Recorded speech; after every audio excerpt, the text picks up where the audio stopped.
News. ప్రకాశం జిల్లా సింగరాయకొండ మండలం శానంపూడి గ్రామంలో ఈరోజు దేవరపల్లి సంగీతరావు పెద్దకర్మ. ఆయన ఆర్టీసీ డ్రైవర్, రిటైర్డ్గా సేవలందించారు. అందరి మనల్ని పొందినటువంటి వ్యక్తి. శానంపూడి గ్రామంలో ఈరోజు పెద్దకర్మ జరిగింది. ఈ కార్యక్రమంలో బంధువులు, శ్రేయోభిలాషులు, మిత్రులు భారీగా పాల్గొన్నారు. D Madhu, Srinu, Naresh, Dola Sekhar, B Sudarshan, Kuthala Bhaskar, Devarapalli Ravichandra, Haribabu, TV 95 reporter Surya తదితరులు పాల్గొన్నారు. దేవునిగా వినపరచలేని వాళ్ళు, దైవ భయము భక్తి లేని వాళ్ళు, దేవునికి సాక్షిగా జీవించలేని వాళ్ళు, అపవిత్రులుగా జీవిస్తూ ఉంటే నువ్వు ఎంతకాలం ఆ పరిశుద్ధమైనటువంటి పునరుద్ధరణలో పాలు పొందలేవు.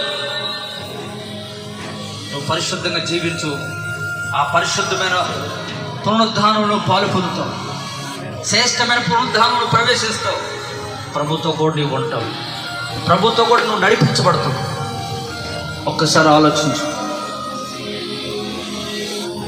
ఈ భూమి మీద మన దేహం శిథిలమైపోయినప్పటికీ కూడా, మన దేహం కృషించిపోయినప్పటికీ కూడా మనం జీవించవలసింది పరిశుద్ధంగా, నీతిగా జీవించటమే. అదిగో పేద లాజరు అలా జీవించని కనుకనే అతను మరణించిన వెంటనే కూడా దేవదూతలు అతను తీసుకుని పోబడ్డారు. ధనవంతుడు చనిపోయాడు. అతను ఎంతగానో ఘనపరిచాడు అతని యొక్క అంతిమ యాత్ర. కానీ చివరికి చనిపోవడం అతను తీసుకెళ్ళి అగాధంలో వేయబడ్డాడు, అగ్ని గుండంలో పడవేయబడ్డాడు.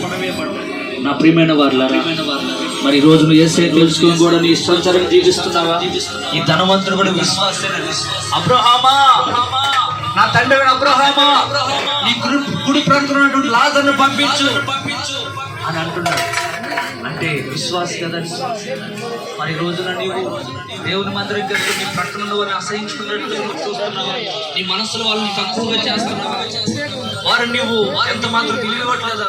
అటువంటి మనస్సు స్వభావం నుంచి నువ్వు బయటకు దేవుడు తెలియపరుచుతున్నాడు.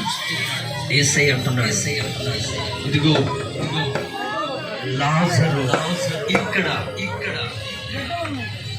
ఉన్నాడు కనుక ఇక్కడి నుంచి అక్కడికి వెళ్ళటం అసాధ్యం, అగాధం, అడ్డు. ఎందుకంటే యేసయ్యతో ఉన్న